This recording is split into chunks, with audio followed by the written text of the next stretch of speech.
What's up, guys? It is another day. Welcome back to the channel. We are still on winter break, winter off-season time. We are here, still at home, and you hear the old truck right here running. Today is the day for a new project. We're gonna do a new project. I'm gonna share with you guys what I got in mind. Some of you may have already done this. I'm going to do it, and I'm going to share with you guys the reasons why.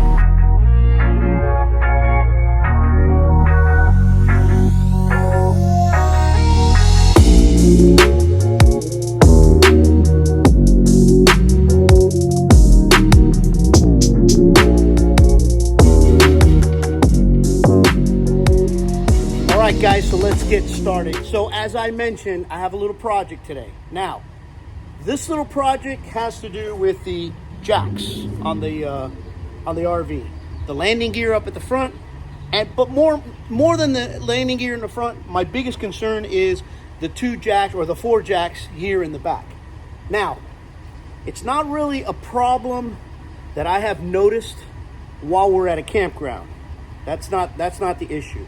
My concern is while we're in transit. As you can see here, the jacks are down. Like I said, right now the camper, we're at home, it's leveled off, and the jacks are down and they're doing their jobs. My concern is not that. I mean, I'm gonna have to deal with another issue once I do what I plan on doing today, and I'll get to that in a minute. My concern is when we're in transit. When we're in transit, the jacks are only at travel distance, at travel height. They're only like 4 inches off the ground, which is really concerning to me because I believe, it could be normal. I don't know if you guys have campers and you're out here. It could be normal. It could be normal, but to me, I've actually experienced problems because they are so low on 2 different occasions. So one such occasion came in last season when we were in Colorado Springs, Colorado. I remember leaving the parking lot. And the parking lot was one of those that the drive of the campground and the road were technically at the right level. They were both level, but the crease that separates the two was down. Okay, I don't know if that makes any sense to you guys. What happened was the truck would go down, and then as you would come up, the landing gear in the front would barely touch the ground. Okay, and then as the back end came off the drive for the campground and onto the roadway, both of my jacks in the back scraped. And I think the reason for it is because they ride so low. They ride so low, so it's been concerning to me. It's been very conscious of it every time that I go in and out of a campground. I always look for that. I always try and get it at an angle to try and minimize that, because if you bend these jacks back here, you're in a world of trouble. So having said that, as you can see, the jacks have multiple holes. Okay, the jacks have multiple holes for you to adjust that landing gear, or, either up or down, depending on your coach. I've looked at the Lippert website. It does not give you a recommended height. It doesn't give you a recommended, which holes you should use. I've been on Keystone forums. That varies up and down depending on the individual. I've yet to find a site that tells you exactly what holes should be utilized, which determine the height, the up and down on the jack. You can't find it. It's all up to the user. Now, the one constant that I have found is these specific jacks, they have multiple holes. So the one constant is you can move them. They're made for you to move depending on your trailer. You're made for them to go up and down. So what I'm going to do today is I'm going to go just one set of holes up, which by the looks of it kind of means like 2 inches. It's going to raise the jacks like 2 inches. And I'm not sure if you guys have ever delved into a project like this. I'm going to go ahead and do it. I'm going to videotape it. I'm going to film it. And I'm going to share all the little ins and outs that I find out as I go along. I don't know how much these jacks weigh. I have my cousin en route right now to give me a hand, just in case they're really, really heavy. But here we go. We're going to jump on this project. I'm going to bring it to you guys. All right, so after giving a little bit of thought to this and actually looking at it, I connected the truck and I lifted up the front gear. Because the front gear rides at truck level, I mean, there's not a lot of play here, I'm not going to touch the front. But the back, they're definitely coming up. All right, so let's get started. So far, these are the tools that I am assuming I'm going to need. If this changes as the project progresses, I will share it with you guys. You need a impact wrench with 3/4 inch socket, and socket 3/4 inch also, so that we can hold the bolts in the back. Like I said, if the tools change, I will share it with you guys, but let's get started. These and the ones in the front here of the tires, I'm going to lift them up. Oh, I also mentioned that if I used any other different tools, I would bring it to your attention. I'm going to use gloves. All right, so tool issue number one and concern number one. First of all, I thought it was 4 bolts. It's actually 6. And the very top one, the way this is set up, the very top one, you can't reach it with a socket set. And on either side, you can't reach it with a socket. Well, on this side, I'll show you. So on this side, there's plenty of room for you to fit a socket set. Can't do the impact wrench here, so I'll have to suck this one up. I'll have to eat it. But on the inside, way over here, this one, you can't reach it with a socket set because you have the frame right here, so there's not enough distance. So you need one of 2 things, or one of 3 things, which I don't have. By the way, that's a 3/4 inch nut and screw or bolt. I don't have a wrench 3/4 inch, so I'm going to try it first with a pair of vice grips and see if that works. And if it doesn't, you'll be the first to know. Well, there you have it. The vice grip grabbed on pretty tight.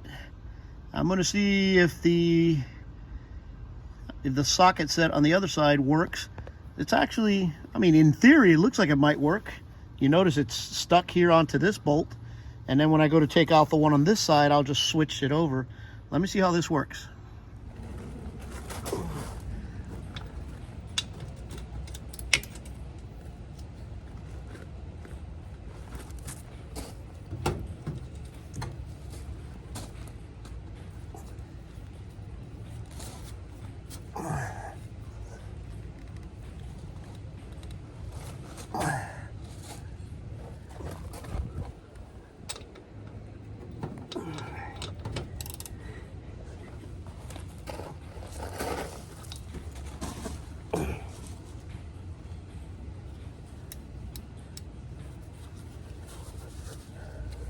See if I can save my knuckles.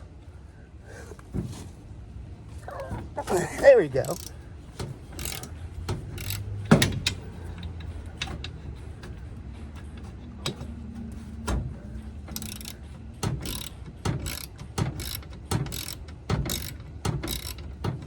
All right, so vice grips holding the inside nut. Not the most optimum way to do it, but I don't have a crescent wrench. My cousin is en route. He has one. He's going to bring it with him. But for now, it worked. So I'm just going to go to the next one, and I won't bore you guys with all that. And let's see how this works out.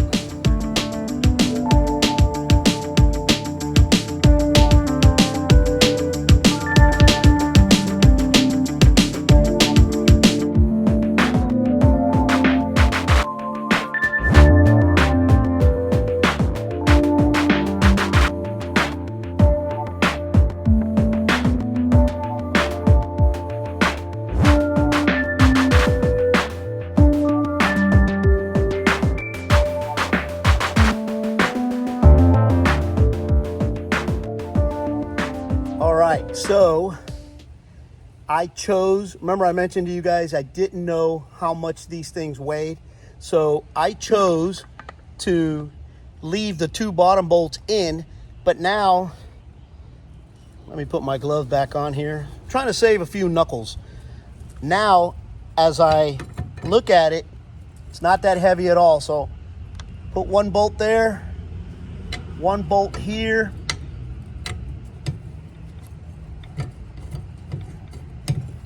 I kind of know where I want to go. It was right here a second ago showing 4. I want to go 3. And just like that, just like that, we have raised it 1 set of bolts.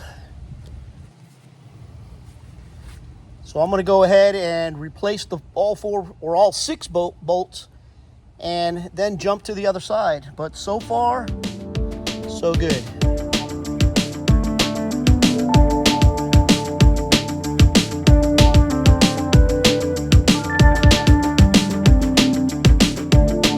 All right, so everything is a learning lesson. One of the things that I wanted to check on, and you guys saw me with the flashlight, I want to make sure that before I tighten these 6 bolts and put it where it's going to be permanent, I wanted to make sure that the hydraulic lines up at the top of the head of the jack were unobstructed, that they weren't hitting anything, or nothing that if the coach went up and down, or basically that nothing was obstructing the lines, and they're not. There's almost like a 5-inch gap or more, like 6-inch gap to the floorboard of the inside of the coach. So we're good on that. Let's go on to the tightening. All right, so just like that and right on time, Willie showed up with the 3/4 inch wrench that I need, which would make this process probably a little faster. Let's do it. Let's get it back on.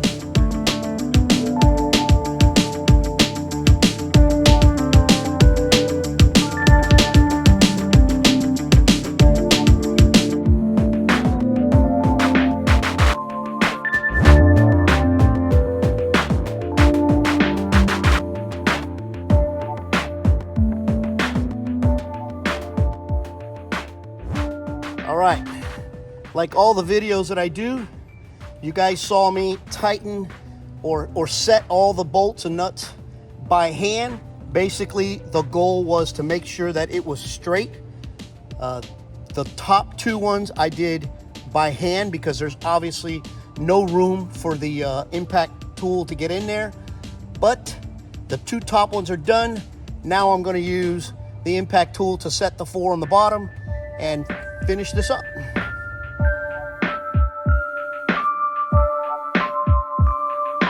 All right, guys, so just like that, a review: impact wrench, 3/4 inch bolt or 3/4 inch socket. You need this one. You need the 3/4 inch socket set to do it by hand. And depending on how your RV is built, mine has 1 set of bolts, 2 of them up towards the top, that you definitely need a wrench for, although I was able to do it with a pair of vice grips.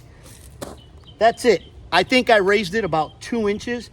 I'm going to go ahead, not bore you guys. I think I bored you enough, but I tried to be as specific as possible. I'm going to go ahead and jump to the other side, get that done real quick, and I'll give you guys a final summary at the end.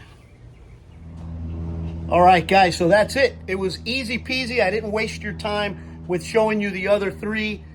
We raised them up. When I started, we were at 4¼ inches of height or clearance from the floor to the bottom of the jack.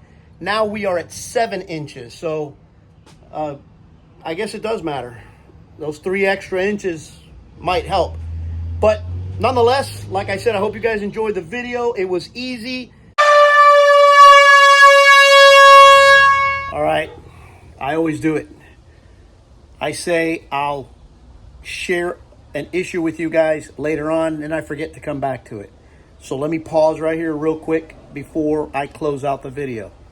I mentioned to you guys during the video that the changing of the height of these jacks was going to present a different issue. And basically, it's not a logistical, I mean, it's not a dangerous or a, oh my God part. What it does is it creates it creates a situation that now I'm going to be kind of forced to use leveling blocks just about at every campground or at every stop, simply because you want to kind of minimize. I've noticed that my coach, when the jacks are extended very, very far, there's a lot of movement inside the coach. So the distance traveled on the jack, the shorter it is, the less movement there is in the coach. Because I lifted them up almost 3 inches, now some campgrounds, the jacks are going to be extended. The way you solve that is by adding leveling blocks. Plain and simple.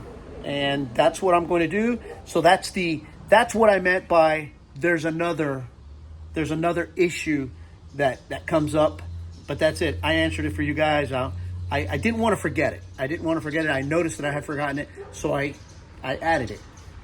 That's it. Now back to the original video. It's easy. The jacks don't weigh, which was my main concern. They don't weigh a lot. 6 bolts, put them out, move them up, put them back in, and you're good to go. But that's it. That's a wrap for this video. Hope you guys enjoyed it. I hope I was as specific as possible, and I cleared up any questions that you guys may have. We're done. Off to the next project. Peace.